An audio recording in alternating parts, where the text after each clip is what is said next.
wa ala alihi wa sahbihi wa man wala la hawla wa la quwwata illa billah. Amma ba'du, qala Allah ta'ala a'udzu billahi minasyaitonir rajim. Walladzi anzala sakinata fi qulubil mu'minin liyazdadu imanan ma imanihim. Wa qala fi ayatil ukhra wa 'allamal insana ma lam ya'lam ma ba'du. Segenap keluarga Ibunda Eti yang Allah muliakan, alhamdulillah sore menjelang senja ini kita diizinkan oleh Allah untuk taklim. Mudah-mudahan taklim ini dihitung oleh Allah sebagai ibadah buat kita semua dan juga sebagai penggugur kewajiban, karena thalabul ilmi faridatun ala kulli muslimin wa muslimatin. Mencari ilmu, khususnya ilmu agama, itu adalah wajib hukumnya bagi setiap muslim laki-laki dan muslim perempuan. Pada pertemuan lalu kita sudah bicara tentang makna toharoh ya. Sekarang kita bicara tentang al-anwa'un miyah, macam-macam air ya. Macam-macam air, tetapi tidak menutup ruang untuk memperbincangkan persoalan apa saja yang terkait dengan agama tentunya. Hanya ini acuan saja. Kita mulai dari mempelajari hal yang mendasar, yaitu fikih ibadah ya, fikih ibadah.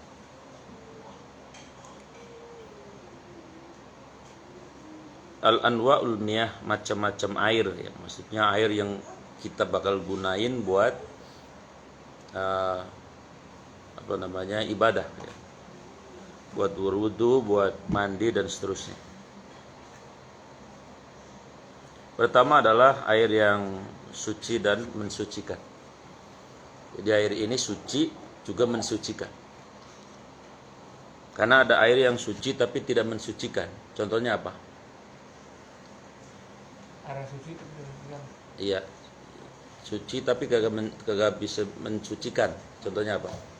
Air got. Bukan, itu bagus. Bukan. Air sirup. Air ini. Air kopi. Oh. Air kopi. Air teh, air aqua, suci kan? Tapi boleh nggak buat bersuci? Aku nggak boleh. Aqua boleh. Oh, air kopi yang berapa kali? Kopi, aqua, atau air Pertamax, misalnya mentang-mentang orang kaya, pokoknya gue wudunya pakai Pertamax begitu. Nggak bisa, karena tidak bisa mensucikan walaupun dia hukumnya suci. Yaitu pertama adalah air hujan. Jadi air hujan itu suci mensucikan. Ya sumpama ya, pamati ya misalnya. Terus kok lama ya, tapi kok hujan dari pagi sampai sore misalnya, ya pakai air hujan berwudunya. Bahkan mandi boleh pakai air hujan. Misalnya ada yang memang sudah berkeluarga, bersuami istri, karena air tidak ada, ya sudah air hujan boleh. Saya sampai hari ini masih bingung. Ada ucapan yang mengatakan bahwa nanti air hujan itu bikin sakit. Saya belum tahu itu secara ilmiah. Ada nggak yang bisa menjawab itu? Emang benar air hujan bikin sakit gitu? Bikin pala puyeng gitu? Kalau saya sih ya pusat. Ayo benar kali ya. Tapi sugesti. Sugesti apa ya? Tapi nggak tahu juga sih. Benar ya? Sugesti kali ya.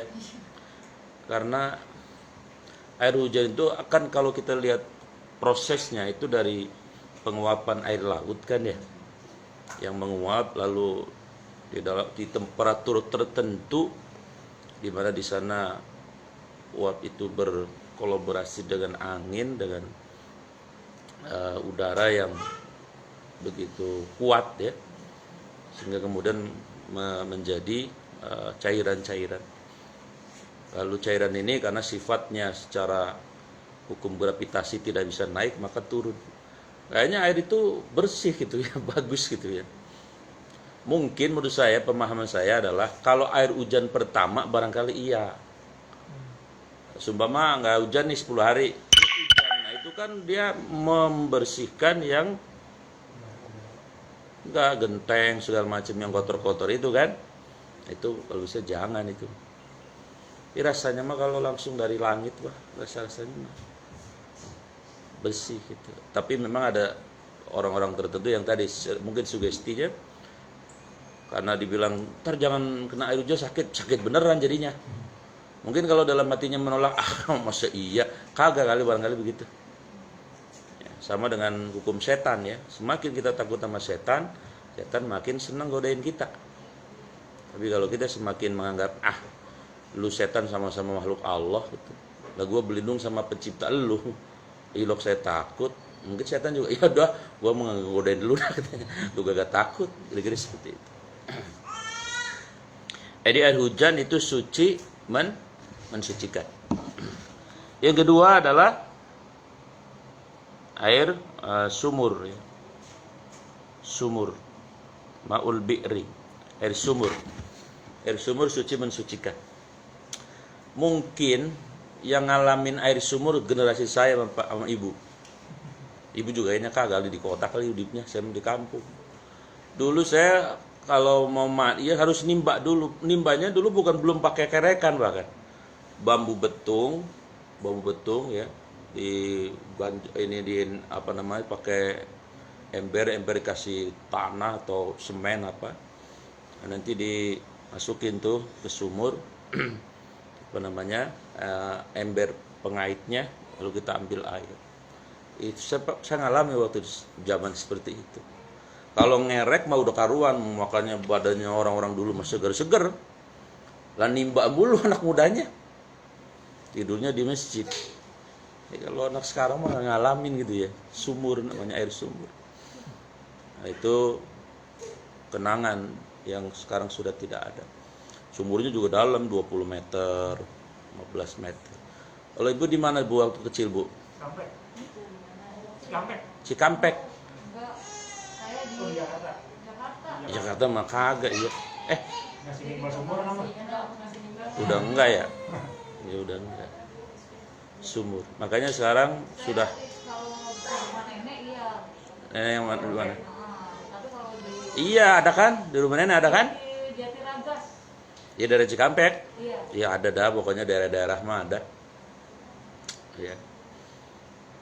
Nah, itu sumur ya, itu suci mensucikan. Ada sumur yang sampai hari kiamat nggak pernah kering, sumur apa? Dalam. Ya. Kenapa? Mujizat. Iya mujizat. Mujizat siapa? Nabi Ibrahim. Bukan lah, Nabi Ibrahim. Nabi siapa ya? Haidir. Ismail. Jadi Bunda Hajar, Ibu Hajar itu kan ditinggal sama suaminya Nabi Ibrahim, pergi ke Irak kan bertahun-tahun.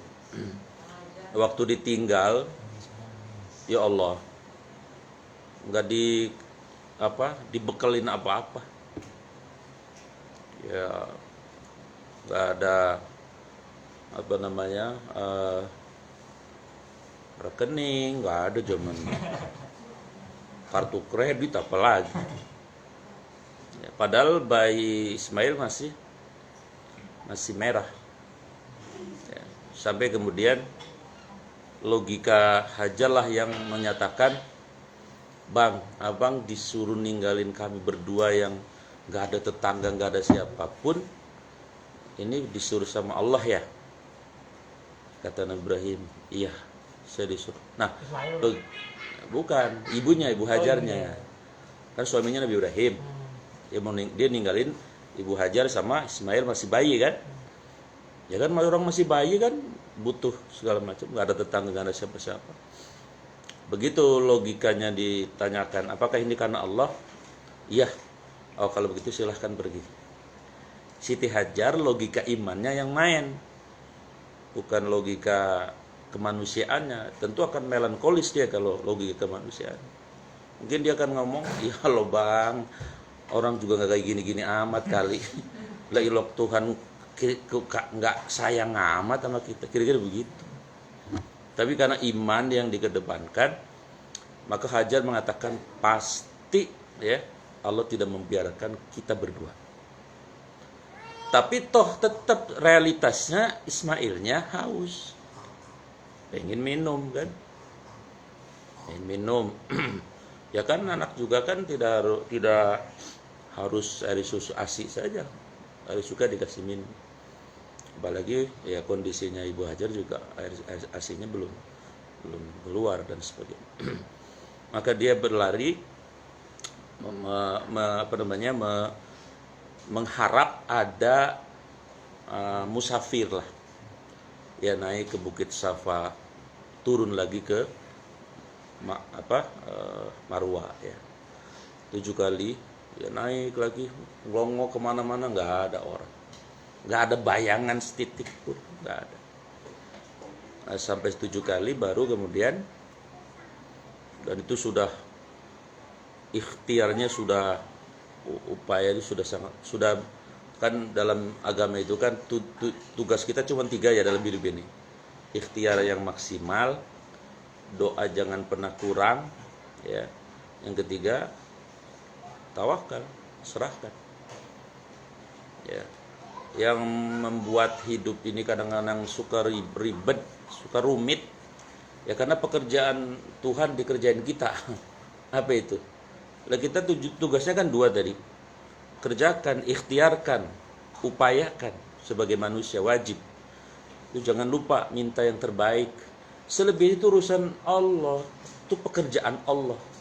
Lah kita pikirin terus bagaimana ini ya puyeng kepala kita. Malah kalau sudah kita serahkan sama Allah, hasil urusan Allah. Ya, maka di surat Al-Baqarah ayat 216 itu Allah berfirman, asa an takrahu syai'a wa huwa khairul lakum wa asa an tuhibbu syai'a wa huwa syarrul lakum. Boleh jadi kamu benci sesuatu padahal menurut Allah baik, dan boleh jadi kamu suka sesuatu padahal menurut Allah buruk. Wallahu ya'lamu wa antum la ta'lamun. Allah mah tahu hari ini, besok dan yang akan datang, sedangkan kita tahunya hari ini. Ya. Maka kalau orang beriman, kalau sudah kerja, udah ikhtiar, sudah doa, terserah Allah lah. Ada bang, Al-Baqarah 216 bang. Coba bacain artinya. Lain dia yang megang HP sih. Ya udah dah, usah. Ya udah enggak usah. Mesti dibacain kalau gitu mah. Lah kali ente ngamprogin ayatnya tadi. Ya pokoknya ayatnya begitu intinya ya. Jadi jangan suka mikirin yang bukan pekerjaan kita. Nanti kita bisa beli bodrek mulu, kalau kita puyeng. Ya, jadi Nabi Ismail itu sejarah tentang betapa ibundanya itu sudah ikhtiar maksimal, lalu sudah nggak kuat lagi. Ternyata kemudian Allah ngasih tadi, ketika sudah bertawakal Allah ngasih jalan keluar. Maka kakinya Ismail menghentak ke bumi itu, dan hentakannya itu kemudian ya tidak pakai logika ini, karena tadi ente bilang mujizat ya. Mujizat itu untuk siapa? Kalau mujizat untuk siapa? Kalau wali apa namanya? Karomah. Ya, mujizat itu untuk Nabi Rasul. Tidak bisa dilogikakan, tidak ada kampusnya, ya. Tidak ada dosen pengajarnya. Itu mujizat. Khusus untuk para nabi dan rasul. Terus sekarang udah nggak ada. Sudah ditarik. Mujizat itu sudah ditarik ya. Kenapa? Karena Nabi Muhammad. Hah? Karena yang terakhir dapat Nabi Muhammad. Iji pinter ente. Karena udah kagak ada lagi nabi. Al-Azhar itu. Kagak ada lagi nabi. Rasul juga sudah tidak. Kalau yang ngaku sih ada aja. Ada kan orang ngaku nabi ya? Iya benar. Itu di India ada yang ngaku namanya Mas Mirza Ghulam Ahmad. Dan yang ngaku nabi. Ya nggak apa-apa ngaku mah. Di Indonesia juga ada namanya Haji Musadek. Oh, iya dulu ya. Dia ngaku nabi, terus dia bilang Dapat wahyunya di mana? Di Gunung Bunder katanya. Lah ilok malaikat ngelancong ke sono. Ada bae dah orang. Jadi Ismail itu sebagai perantara dari sumur yang sekarang dikenal dengan sumur Zamzam, karena itu mukjizat ya, khusus untuk para calon nabi dan nabi. Kalau karomah ada orang tadi bang, untuk siapa? Wali. Wali. Pertanyaan saya, ada nggak karomah sampai hari ini? Kalau karomah ada nggak? Masih ada. Hah? Habaib tapi nggak Ustaz. Karomah itu sampai hari kiamat ada. Contohnya karomah ya, dari zaman Nabi dulu.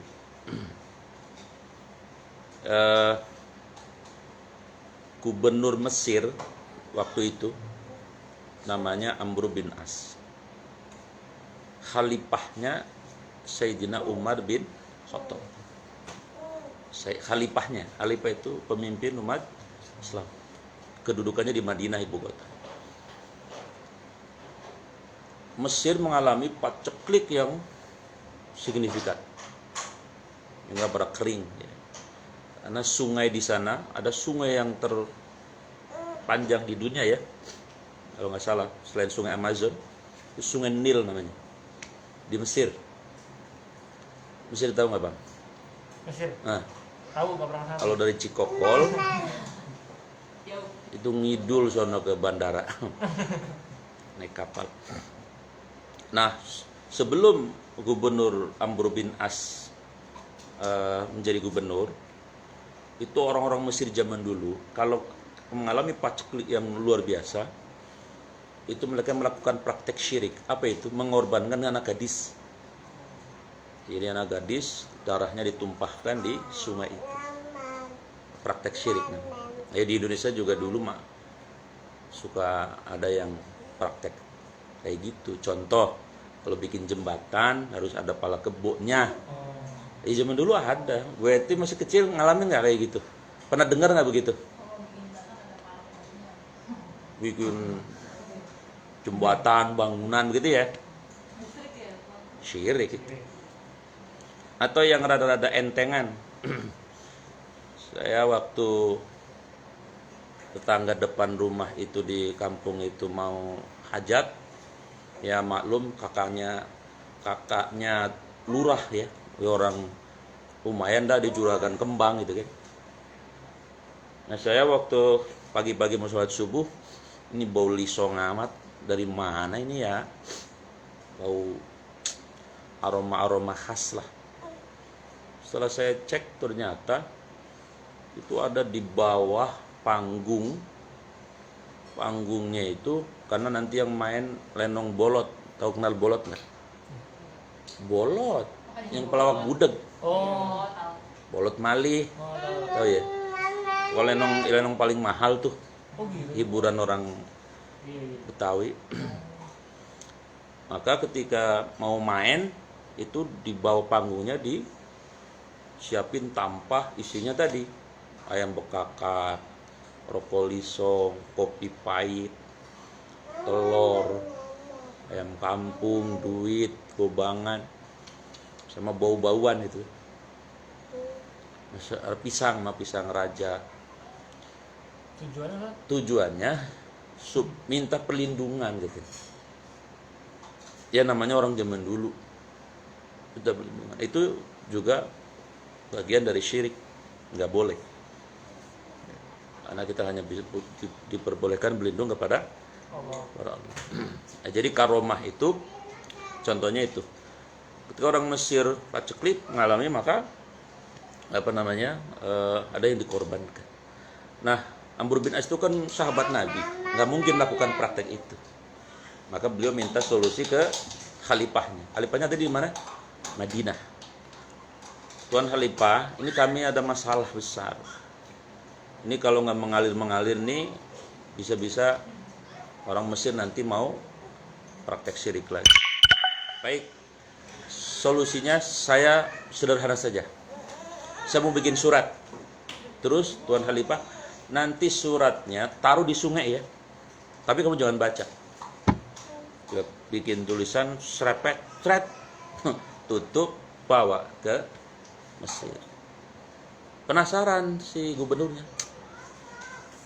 Kan saya minta solusi ya. Kok dikasih surat? Mana suratnya, suruh taruh di kali lagi. Begitu mau diletakkan, dibuka. Karena mau diletakkan udah nyampe kan. Kan tadi perintahnya buka kalau sudah nyampe sana. Isinya tahu nggak lucu? Dari Umar bin Khattab, khalifah kaum muslimin, hamba Allah. Yang terhormat Sungai Nil. Jika kamu mengalir atas kemauanmu sendiri, silakan kau tidak mengalir. Tapi jika engkau mengalir atas kehendak Allah, maka pasti engkau akan mengalir. Tanda tangan Umar. Surat isinya begitu. Secara logika kan nggak masuk akal kan? Gimana urusannya ini? Masa ngobrol sama sungai mau orang mabuk apa? Ya tapi nurut aja taruh. Naruhnya kira-kira ya jam 10-an sore, mendung. Dahsyat sekali. Maka hujan selebat-lebatnya. Itu namanya apa? Karomah. Karomah. Kemuliaan yang Allah berikan kepada Umar bin Khattab. Sayyidina Umar, dan sampai hari kiamat ada tetap orang-orang yang diberi karomah. Ya, dengan syarat orang itu adalah orang yang imannya kuat, takwanya juga hebat. Jangan dianggap bahwa wali itu yang suka terbang, misalnya bisa terbang, badannya nggak bisa ditembak. Itu sih bukan wali. Ya walaupun kalau Allah berkehendak juga bisa saja, tapi yang paling pentingnya tadi yang imannya kuat tadi. Nah, jadi kembali kepada tadi bahwa sumur yang di Arab itu adalah tidak hanya suci mensucikan, tapi abadi sampai hari kiamat. Karena itu sumur bukan sumur buatan manusia. Itu adalah sumur mukjizat dari Nabi Ismail. Kalau ayahnya Nabi Ibrahim, mukjizatnya apa? Selain yang sudah kita kenal, bisa dibakar mempan misalnya kan? Ismail. Ayahnya Nabi Ibrahim. Ibrahim. Salah satu mukjizatnya adalah doanya itu sampai tembus berketurunan. Jadi di surat 14 ayat 40, surat 14 ayat 40 ada doa dari Nabi Ibrahim tuh. Coba ente baca. Doanya bunyi begini. Rabbij alni muqimas shalah wa min dzurriyyati rabbana wa taqabbal doa. Ya Tuhan kami, Rabbi ij'alni, jadikanlah aku ahli sholat. Ya kan? Iya betul. Apa? Coba baca. Ya Tuhanku, jadikanlah aku dan anak cucuku orang yang tetap melaksanakan sholat. Iya. Ya Tuhan kami, perkenankanlah doaku. Iya, Nabi Ibrahim berdoa, Rabbi ij'alni, jadikan saya, wa min dzurriyyati, dan keturunan saya itu ahli sholat. Terbukti enggak? Doa itu ya kalau magul main nama doa Nabi magul ya. Maksudnya betul-betul terbukti sampai sekian generasi enggak? Iya. Karena ribuan tahun yang lalu sampai kepada keturunannya yaitu Nabi Muhammad. Ya. Nabi Muhammad itu kalau urusan sholat dalam hadis disebutkan seperti kalau udah azan itu beliau seperti nggak kenal sama istrinya, sama anak. Ini maksudnya psikologinya betapa beliau itu amat sangat mementingkan sholat. Jadi seolah nggak kenal ya, sebetulnya kenal tetap. Tapi sudah yang lain itu chill. Yang besar adalah panggilan Allah. Itu doa dari Nabi Ibrahim. Yang kedua, keturunannya. Siapa? Orang Arab. Nabi Muhammad kan lahir di Arab kan? Negara yang terkenal sangat disiplin dalam urusan sholat. Ya, di samping ada kekurangannya ya. Itu negara Arab. Arab Saudi. Wajib pernah udah itu kan? Udah haji kan? Gimana di sana kalau sholat? Iya, lagi nyetir juga. Mau geblek kayak apa juga kalau denger sholat. lagi kuliah berhenti, lagi rapat berhenti. Semua begitu, nggak orang gedenya doang, semua yang kecil yang gede, pembantu semua.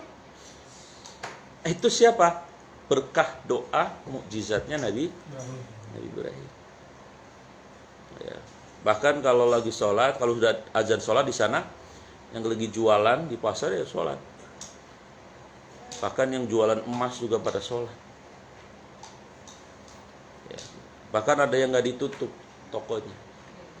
Kalau di pasar Serpong sama pasar Ciledug, dengar azan terus sholat, yang dagang nggak ditutup, insya Allah hilang, ludes. dicuri orang. Insya Allah ludes. Itu Nabi Ibrahim ya, salah satu, selain beliau tadi nggak mempan dibakar, doanya luar biasa. Makanya nih makanya nih Bu Eti nih, saya saranin betul, itu surat 25 Al-Furqan ayat 73, doain siang dan malam Bu.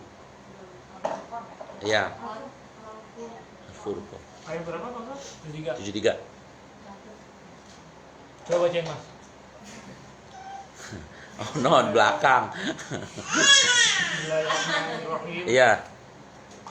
Walladzina idza dzukiru bi ayati rabbihim lam yasbiru 'alaiha sumau wa umyana. Dan orang-orang yang apabila diberi peringatan dengan ayat-ayat Tuhan mereka tidak bersikap sebagai orang. Itu ayat berapa? Ayat 73. 75 coba. Nawar gitu. Bismillahirrahmanirrahim. Ulaika yuzzauna ghurfata bima sabaru wa yulaqaw. Bukan. Yang bun 74 maksud saya, kan nawarnya kan agak-agak mirip deket gitu. Nah, itu. Nah, itu. Min azwajina wa dzurriyyatina qurrata ayun. waj'alna lil muttaqina imama. Apa artinya? Dan orang-orang yang berkata, ya Tuhan kami, anugerahkanlah kepada kami pasangan kami dan keturunan kami sebagai penyayang hati kami. Nah, Dan jadikanlah kami pemimpin bagi orang-orang yang bertakwa. mantep kan? Pas tuh doanya. Rabbana wahai Tuhan kami, hablana anugerahkanlah kepada kami. Kepada kami itu siapa? Ya berarti buat anak cucunya, termasuk kita sendiri. Min azwajina, pasangan kami. Wa dzurriyyatina, anak cucu kami. Qurrata ayun, agar mereka, ini anak-anak cucu ini menjadi penyejuk mata, penentram hati, karena kesolehan. Waj'alna, dan jadikanlah kami, keturunan kami, lil muttaqina imama, menjadi imam bagi orang yang bertakwa. Itu kan doa luar biasa. Ya, doa terbaik itu dari Quran. Maka baca itu terus Bu Haji itu.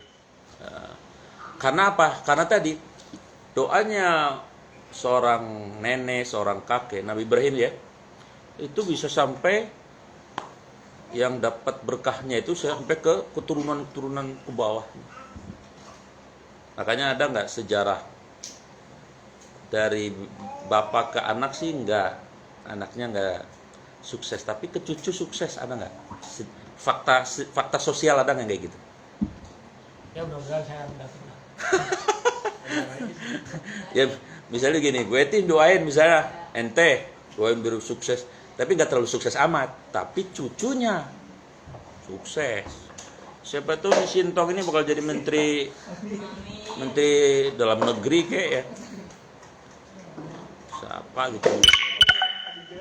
Contoh yang paling gamblang adalah Pak Gus Dur. Siapa kakeknya Pak Gus Dur? Pendiri NU, Kiai Haji Hasyim Asy'ari. Putranya Kiai Haji Hasyim Asy'ari namanya siapa? Gak pada kenal kan? Namanya Kiai Haji Wahid Hasyim. Jabatannya cuman Menteri Agama. Tapi cucunya presiden. Bukan hanya presiden ya, Ketua PBNU, presiden. Bahkan oleh sebagian pengikutnya beliau dianggap sebagai wali ya. Bahkan ada anekdot tentang beliau itu. Jadi kata kiai, seorang kiai, anekdot kan nggak sebenarnya ya, cuman intermezzo.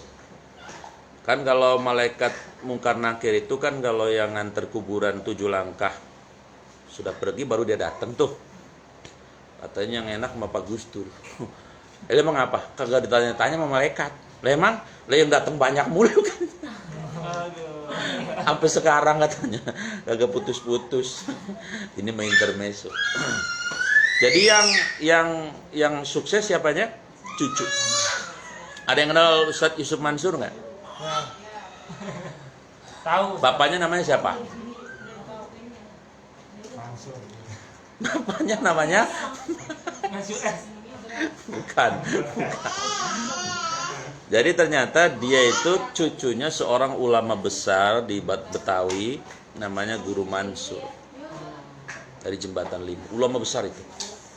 Jadi ke bapaknya enggak, tapi ke cucunya. Makanya tadi saya bilang, Ibu Haji doain anak, ya itu jangan bosen. Karena bisa jadi ya doa itu nanti diijabahnya ke, kalau enggak ke anak, ke cucunya.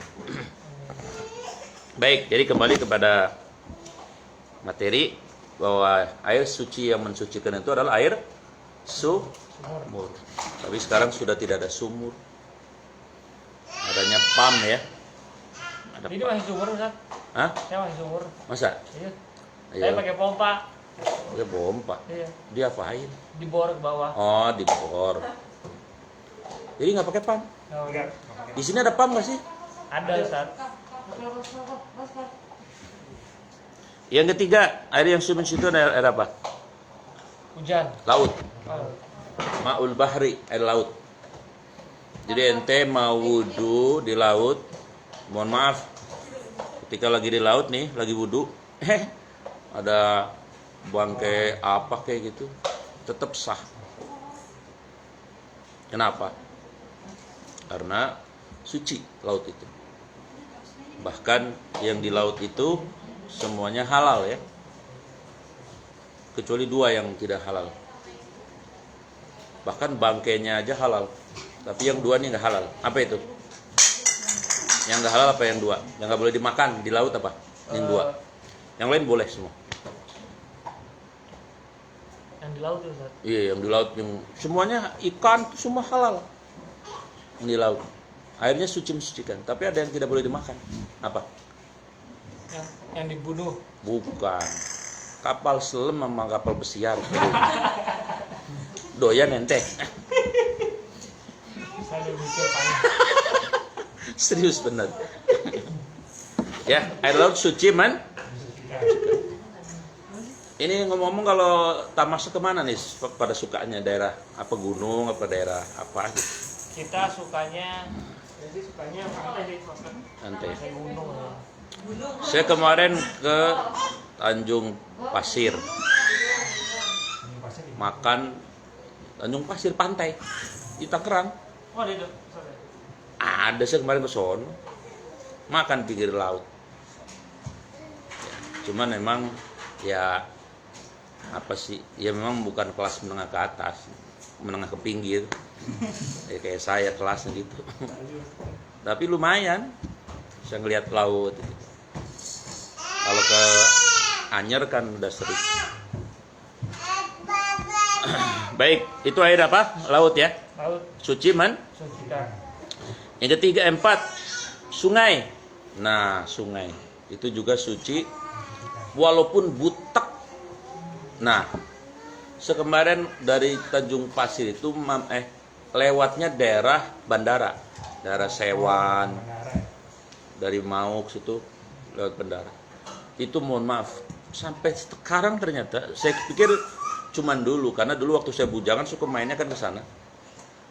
Tahun 91. Itu depan rumahnya kan ada sungai kecil. Ya. Ya dulu sih bening zaman dulu mah. Sekarang ya udah butek. Tapi sepanjang kemarin saya jalan, ya Allah, mama pada mandi, pada kekobakan. Ya kalau ukuran orang sini, idih. Tapi Ustaz, itu secara agama boleh, Ustaz? Orang pakai buat mandi, buat jamban. Iya itu sungai namanya. Iya. Lah Oh, boleh. Hah? Boleh. Oh, boleh, Ustaz? Tapi kan di depan rumahnya, Bu. Ngalir ya. Iya mengalir. Memang itu untuk irigasi. Ya cuman butek banget. Kayak kopi ini kali. Tapi orang pada nyuci piring, nyuci baju, pada mandi pakai kekemben. Iya kalau orang sini mah jejingkrakan bisa. Widih. Ya coba dah makanya tapi kagak pada sakit. Itu dia maksudnya. Iya mungkin itunya udah kompromi kali si bakterinya. Udah CS-nya kali. Itu yang jadi pertanyaan. Iya sih itu pertanyaannya susah. Iya makanya. Sama aja kan begini, mohon maaf. Satu-satunya golongan manusia yang jarang sakit siapa? Manusia apa? Orang apa yang jarang sakit? Hampir nggak pernah sakit orang apa? Orang yang nggak mikirin sakit. Bukan, orang gila. Gila. Oh iya, memang ada orang gila masuk angin, tidur di emperan masuk angin. Enggak. Iya kan? Ya udah akrab banget kayaknya, udah berteman gitu kan. Orang gila makan kotor-kotor juga nggak pada mules. Di samping pikirannya nggak ada, jarang mikir. Karena sakit bisa dari pikiran ya. Iya, tergantung gilanya Bu Haji. Mulai gilanya, maksudnya begini. Kalau gilanya ya dari kecil sebelum balik ya, dan dia anaknya orang Islam masuk surga. Terus kalau gilanya misalnya dia umurnya apa? Umurnya waktu gila umur 15 tahun. Baru sehari balik ya. Kalau tandanya balik laki-laki mimpi ya. Tandanya balik perempuan haid kan? Baru mimpi sehari gila terus mati. Bagaimana itu? Masuk enggak? Masuk surga karena yang sehari itu dihitung. Kalau dia sudah jadi orang Islam ya. Iya. Sudah orang Islam. Kecuali dia orang kafir, enggak. Baik. Jadi apa? Air sungai tadi. Sorry Bang. Berarti termasuk orang yang meninggal setelah akhir balik. Hah? Tapi dia belum masuk Islam, dia tuh pasti masuk neraka Ustaz. Dia misalkan orang gila nih Pak Ustaz. Iya, belum akhir balik. Udah akhir balik. Udah balik, Nah, ya. Dia belum masuk Islam. Belum masuk Islam? Belum masuk Islam. Gilanya sebelum akhir balik nih Ustaz. Iya, sebelum akhir balik. Nah, itu kalau kayak gitu dia jatuhnya masuk surga apa neraka? Itu ada yang berpendapat laisal fil jannah wa laisal fil nar.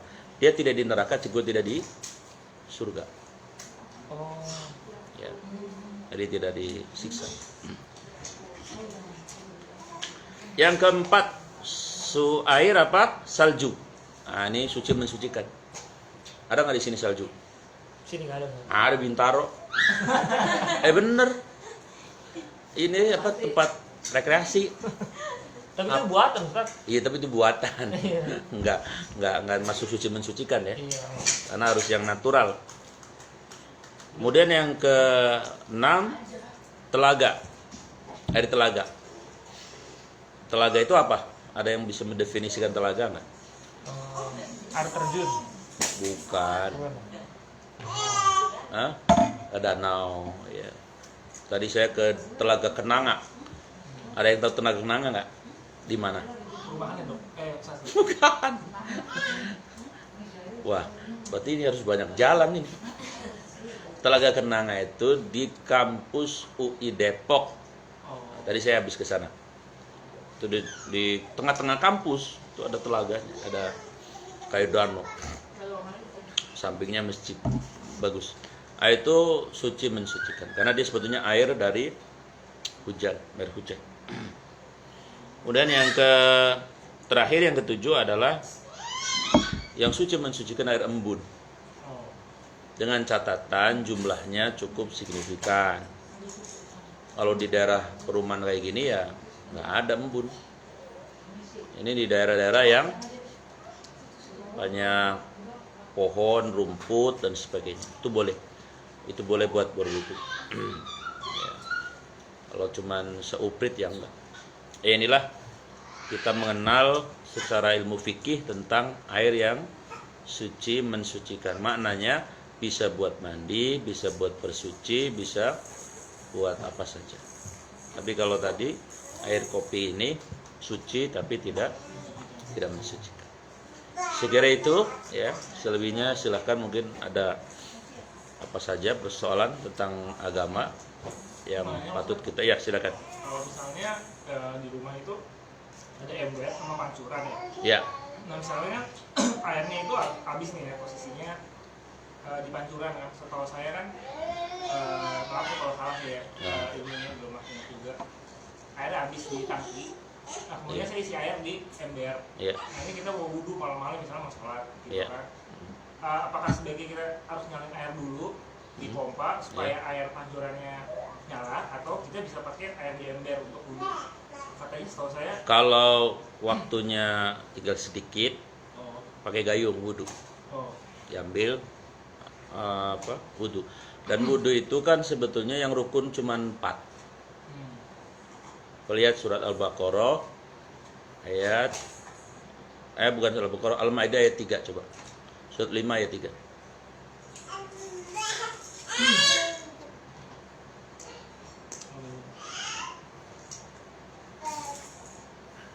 Ada nggak? namanya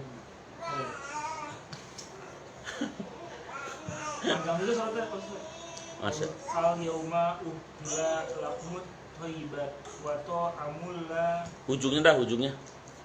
amaluhu wa huwa fil akhirati minal khasirin. Barang siapa kafir setelah beriman, Bukan, berarti. Bunyinya begini. Ya ayyuhalladzina amanu idza kuntum ila sholati, apabila kamu mau sholat, ya, fagsilu wujuhakum, maka fagsilu, basuhlah wajah kamu. Kemudian wa aidiyakum milal marafiq. Ini rukun wudu nih. Kemudian kedua tangan sampai siku. Kemudian wamsahu birusikum ya. Yang ketiga, ya, usaplah rambut. Wa arjulakum ilal ka'bain. Yang keempat, kaki sampai mata. Ka'bain itu mata kaki. Cuman 4 wudu. Jadi kalau airnya tadi cuman bisa ya 3 ciduk ya. 1 ciduk juga cukup bisa. Yang rukun wudu memang 6, tapi yang di badan cuma 4. Yang 2 itu adalah niat dan tertib. oke. Jadi cuma 4. Jadi setelah kita niat, saya mau wudu, ya Allah pakai gayung, basuh mukanya begini, air taruh sini, giniin, kemudian tangan sampai sini, kemudian kepala diusap aja. Kalau Imam Syafi'i bilang 3 lembar juga cukup. Terus kaki sampai, ya itu Imam Ahmad ya, Imam Ahmad itu sampai semuanya begini. Kalau Imam Syafi'i 3 lembar cukup. Nah, tapi kalau waktunya panjang, ya ente nyalain dulu. Ente bangun jam 1, ya paling nyalain tuh berapa lama. Tapi dipastikan nyala. Nah, kalau nyala kagak, ininya habis. Begitu Bang, ya. Emang kenapa kalau nggak ada air kucur? Hah? Nggak pakai air kucuran kenapa emang Ustaz? Nggak pakai air kucur. Maksudnya tadi kan pertanyaannya Iya boleh pakai air, pakai gayung. Bukan kita ngobok-ngobok ke ember, bukan. oh Tapi ambil airnya, dipisahin. oke. Lalu buat wudu. Terus yang dibasuh 4 aja tadi. Cukup segayung juga kalau gayungnya gede mah. Begitu. Ya, ada lagi? Dita, nanya Dita. Terus Ini saya curiga dokter apa dukun nih? Jangan dokter. saya kemarin sakit jadi dok mulu. Nah kalau misalnya kita di wudhu boleh nggak kita telanjang gitu? Ya. Kamar mandi? Secara fikih sah, Oh. wudunya sah. Tapi secara adab, secara etika, wudu kan ibadah ya. Ibadah itu kan menghadap siapa? Iya. Allah. Walaupun Allah tidak terlihat ya. Ya, secara etika kurang adab. Tapi sah. Termasuk misalnya wudu di dalam kamar WC, sah Oke. wudunya. Kalau abis mandi kita mau mandi Ustaz, Iya. kalian niat wudhu, abis itu kita mandi aja, itu udah termasuk bisa dianggap wudhu belum Ustaz? Iya wudhu tadi. Kalau ini kan lanjut saya panjang gitu. Terus Ente udah wudhu, lagi mandi wudhu ikut. Enggak, saya niat wudhu aja, tapi mandi biasa. Lah kagak bang, Wah, kan mandi doang. Kan kudu ada ininya. Ada rukunnya. Enggak, maksudnya tadi kan ada kan orang yang dikontrakan nggak ada pancuran kan, Iya. adanya boleh di dalam kamar mandi, tapi tidak melafazkan lafzul jalalah, bismillahirrahmanirrahim, nggak boleh. Oh, Nggak boleh doa juga di dalam itu, tapi tetap harus dirubah itu. Ikhtiar, masa bangun yang lain bisa kok, cuman bikin.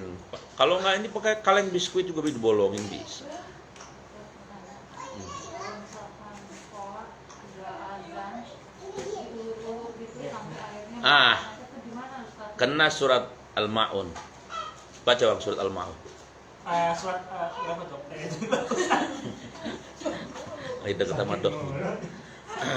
Surat Al-Ma'un. Itu aja cari surat Al-Ma'un. Nanti ada mau dibentar Ya. akhir Itu dari setan yang ini yang ngelus-ngelusin setan itu. Kalau Setannya berjenggot itu. Al-Ma'un. Ada Neng, oh iya. baca artinya semua. Ayat berapa? Artinya aja semua. Tahukah kamu orang yang mendustakan agama? Pelan-pelan dong, Bang. Bismillahirrahmanirrahim. Tahukah kamu orang yang mendustakan agama?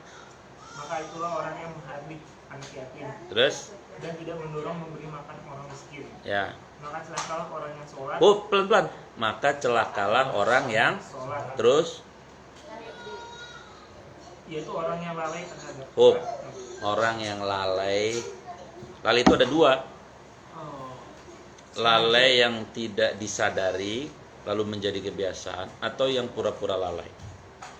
Intinya yang tadi suka ngulur-ngulur itu dikategorikan oleh Allah. Kata Allah, kamu sholat tapi kamu celaka kan. Jadi Al-Quran bukan manusia. Allah benci banget tuh. Kalau bahasa Jelupangnya lu gedeg banget. Pengen gue unyeng-unyeng lu gitu. Tapi setan itu luar biasa. Jadi yang membuat orang lalai dari sholat itu adalah setan. Makanya doanya orang Cikampek itu dipraktekkan. Allahumma paksakeun heula.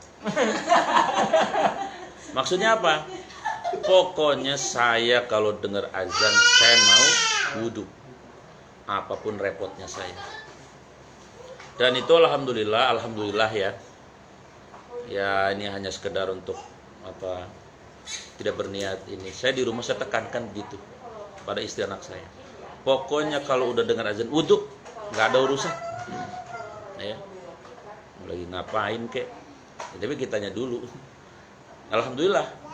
Ya sekarang sih udah nggak dioprak-oprak lagi. Dengar azan langsung pada wudhu. Jadi paksain. Ya, sehari, 2 hari, 3 terus ya. Mohon maaf terutama juga untuk anak-anak kecil. Ini kalau yang segede gini-gini nih, ma bapaknya kalau ada azan wudhu, ini ntar gedenya nggak usah dibilang. Berkahnya begitu. Secara medis, saraf neuronnya juga kan adaptatif dengan habit itu yang sudah dibentuk. Dalam perspektif spiritual, berkahnya. Walaupun dia belum ngerti, kasih tahu. Belum ngerti, tapi kan bocah dengar, bisa ngelihat. Justru gitu kan ngelihat. Walaupun kalau lagi sholat kita ditekuk-tekuk nggak apa-apa. Jadi dipaksain ya. Tolong betul dipaksain. Kalau udah biasa mah enak. Pertama kayak kita lepas dari utang, yang kedua kita sama Allah itu hubungannya baik. Lah coba. Kita punya perusahaan, kita manggil karyawan. Karyawan sini. Datang atu 2 pada males-malesan. Kira-kira kita sebagai owner kan kesel juga ya. Ya logikanya kalau mau kita letakkan kepada Allah juga. Allah kan yang manggil sebenarnya Allah bukan tukang azan, kan tukang azan dia mah. Kan yang manggil mah Allah. Hayya 'alas shalah, sholat dong. Sini. Ya. Walaupun mungkin tidak di masjid yang tapi yang paling pokok tadi itu dulu. Ada panggilan salat. Karena dalam hidup ini ada 3 panggilan ya yang harus ditunaikan. Satu panggilan harian tadi azan, yang kedua panggilan ke Mekah haji, yang ketiga panggilan nanti ke alam barzah. Begitu kira-kira. Pak Ustadz, yang terakhir Pak Ustadz. Terakhir ya. Nggak tahu dari mau nanya. Ini kembali ke pas zaman Papa meninggal nih Pak Ustadz. Iya. Kita kan udah lumayan lama nih Pak Ustadz. Iya. Papa meninggal. Nah kita tuh udah mulai agak lupa lah. Nah terus 1-2 kali mungkin keinget lagi sama Papa. Iya. Jadinya kadang-kadang di kitanya nggak menerima lah kenapa Papa meninggal dulu. Kenapa kok bisa meninggal. Jadi kalau dari sisi agama kan waktu pelajaran pertama tuh kita harusnya ikhlas ya gimana pun caranya Ustaz. Iya. Jadi Papa mau meninggal caranya gimana itu kan udah umur ya Ustaz. Iya. Tapi kalau kita tuh kadang-kadang suka inget hal-hal yang kayak gitu, itu tuh secara agama tuh diwajarkan atau sebenarnya nggak boleh sih Ustaz? Manusia itu memang dimensinya terdiri dari 3 dimensi kan. Badan, ruh, sama nafsun, itu rasa. Nah semua yang terkait dengan 3 ini itu manusiawi, karena juga manusia namanya. Di antaranya juga adalah tadi yang tadinya udah ikhlas tapi kadang-kadang suka tanda petik kenapa sih, nah itu manusiawi. Tapi segera kalau itu memang tidak disukai sama Allah, segera beristighfar. Astagfirullahaladzim, ya Allah, kenapa saya kok menggugat apa yang sudah Allah putuskan, gitu. Maka insya Allah itu dari setan, itu bisikan setan. Alladzi waswisu fi sudurin nas. Dia selalu membisikkan kepada manusia hal-hal yang melanggar aturan Allah. Salah satunya tadi, supaya kita tidak menerima. Nah, kembali kepada tadi, beristighfar kepada Allah. Dan yang kedua, kalau lupa, ya, itu lupanya dalam pengertian melupakan fisiknya tidak masalah, tapi yang tidak boleh adalah beliau itu tidak wafat, hanya pindah alam. Ini harus kita paham ya, karena antara wafat, mati dan meninggal itu beda. Kalau mati itu semua makhluk mati. Dalilnya surat 21 ayat 35. Kullu, setiap nafsin yang Allah kasih nyawa, dha'iqatul maut, pasti akan mati. Nah, siapa yang mati? Semua makhluk mati. Nanti waktu kiamat mati semua. Tapi kalau kita orang beriman tidak mati, namanya meninggal. Apa yang meninggal? Ruhnya meninggalkan jasadnya. Ruhnya mah hidup. Apa buktinya ruh hidup? Ya buktinya kalau ke kuburan kita disuruh baca salam. Selogika kan nggak masuk akal kan? Lu ngapain? Udah mati disalami. Assalamualaikum warahmatullahi wabarakatuh. Ayuhal wahai kalian yang ada dalam kubur, kami berikan salam kepada kalian. Wa nahnu insyaallahu lahikun, kami bakal nyusul kalian. Kira-kira mereka dengar nggak? Dengar. Tapi dimensinya beda sehingga tidak menjawab. Ya kalau kita salam di kubur, salam, waalaikumsalam, lang hibrid kita. Ya. Jadi bukti bahwa mereka itu tetap hidup adalah tadi Nabi nyuruh nyalam, yang kedua Nabi nyuruh doain. Maka sebetulnya orang yang meninggal itu di alam barzah itu bisa melihat keluarganya. Oh, dia bisa lihat kita. Bisa diizinkan oleh Allah. Waktu dia ini Ada hak yang diberikan oleh Allah kepada orang-orang beriman itu di hari Kamis ya, Kamis Jumat. Itu mereka diizinkan ruhnya itu datang ke keluarganya. Tujuannya apa datang? Tujuannya ngecek apakah mereka doain saya apa tidak. Apakah mereka ini melakukan amal kebaikan atau tidak. Kalau mereka mendoakan itu amal kebaikan, mereka tidak pada berantem, pulang lagi ke tempatnya di alam barzah itu. Mereka sangat bersuka cita. Tapi ketika mereka melihat anaknya udah lupa, udah nggak doain, apalagi ada yang berantem, mereka wajahnya amat sangat digambarkan sangat sedih luar biasa. Jadi intinya bahwa satu saja menurut saya, ya sebenarnya ada 3 ini yang dibutuhkan oleh orang yang sudah meninggal itu. Pertama adalah tadi doa. Jadi sepanjang kita masih diberi kesempatan Allah untuk ya bisa berdoa, berdoalah. Allahumma gfirli wali walidayya. Itu karena tadi ruh itu sedang menunggu itu sampai nanti datangnya hari kiamat. Yang kedua, sedekah itu. Jadi kalau ada rezeki, masukkanlah ke masjid, musola, uang 10.000 ke, tapi di hati ya Allah hantarkanlah pahalanya untuk orang tua kan.